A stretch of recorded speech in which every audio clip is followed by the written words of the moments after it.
Good morning दोस्तों। आज हम पढ़ने जा रहे हैं हमारे महान क्रांतिकारी सरदार उधम सिंह की कहानी।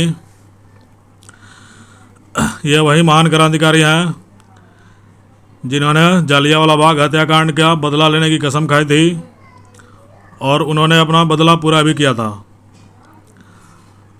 जालियांवाला बाग नरसंहार के बारे में आप सबने पढ़ा ही होगा। तो जब ये घटना घटी थी उस समय ये वहाँ मौजूद थे और इन्होंने उसी समय यह कसम खाई थी कि वो इस हत्याकांड का बदला लेकर रहेंगे और उन्होंने अपना बदला पूरा भी किया था। चलिए शुरू करते हैं। जालियांवाला बाग हत्याकांड को 100 साल से ज़्यादा हो चुके हैं, लेकिन अभी भी भारतीयों के जहन में इसकी यादें ताज़ा है। इस हत्याकांड के लिए ब्रिटेन के कई नेता सॉरी फील कर चुके हैं, लेकिन यह निर्मम हत्याकांड हमेशा भारत की बुरी यादों में से एक रहेगा। इतिहास में घटी इस घटना के बारे में हम में से ज़्यादातर लोग जानते हैं, लेकिन इस घटना से आहत एक क्रांतिकारी के लंदन जाकर बदला लेने की कहानी शायद कम ही लोग जानते हैं। यह कहानी है क्रांतिकारी उधम सिंह की, जिन्होंने जालियांवाला बाग हत्याकांड का बदला लिया।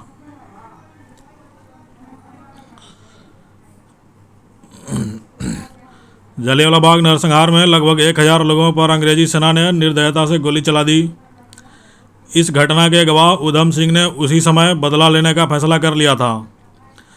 वे इस नरसंहार के लिए जनरल रेजिनाल्ड डायर को मारने के लिए भारत से लंदन तक गए और वहां उसे मारने के बाद ही दम लिया। माता पिता और भाई की मृत्यु के बाद उधम सिंह सामाजिक कार्यों में लगे रहते थे, इसलिए वह बैसाखी के दिन 13 अप्रैल 1919 को वहां आए लोगों को पानी पिला रहे थे।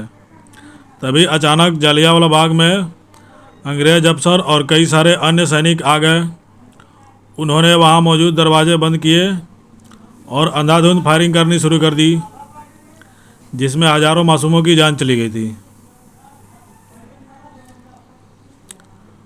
उधम सिंह इस हत्याकांड से बचने में तो कामयाब हो गए, लेकिन उस दिन उन्होंने इसका बदला लेने की कसम खा ली थी।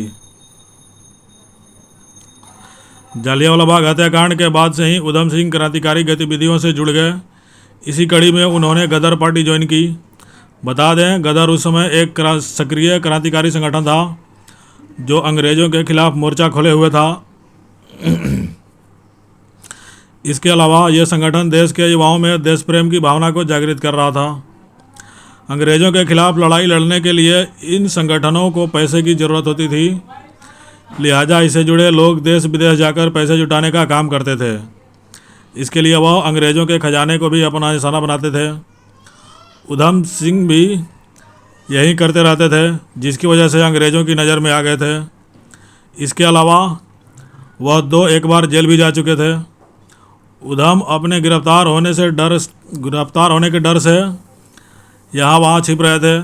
इस दौरान वह पंजाब से गायब होकर कश्मीर पहुँचे।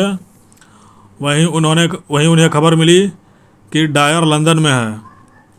उधम के अनुसार डायर जालियांवाला कांड का जिम्मेदार मानते थे और उन्होंने तय किया कि वो लंदन जाकर उसे मारकर इस हत्याकांड का बदला लेंगे। डायर को मारने की योजना कैसे बनाई थी? उधम ने इसके लिए पूरी योजना बनाई और लंदन पहुँचे। वहाँ वे गुप्त रूप से सक्रिय हो गए। अपनी बारीकी से जांच परख और जानकारी जमा करने के बाद उन्होंने एक बंदूक का इंतजाम किया, जिसके बाद उन्हें डायर के एक समारोह में भाग लेने की खबर लगी। लिहाजा वह पहले से ही कैक्सटन हॉल में जाकर आम लोगों के साथ बैठ गए। तभी ईस्ट इंडिया एसोसिएशन और रॉयल सेंट्रल एशियन सोसाइटी की बैठक शुरू हुई, जिसमें तमाम अधिकारियों के साथ डायर भी मौजूद था। बैठक के बाद जैसे ही डायर सभी को संबोधित करने के लिए मंच पर आया, उधम ने उन पर बंदूक से हमला कर दिया और वह मारा गया। इस हमले के बाद उधम सिंह वहां से भागे नहीं, बल्कि वहीं खड़े रहे। इसके बाद अंग्रेज अफसरों ने उन्हें गिरफ्तार किया और जेल भेज दिया। उन्हें वहां फांसी की सज़ा सुनाई गई और 31 जुलाई 1940 को उधम सिंह ने फांसी को गले लगा लिया। इन्हीं उधम सिंह के जीवन पर एक फिल्म भी बन चुकी है। चलिए, थैंक यू।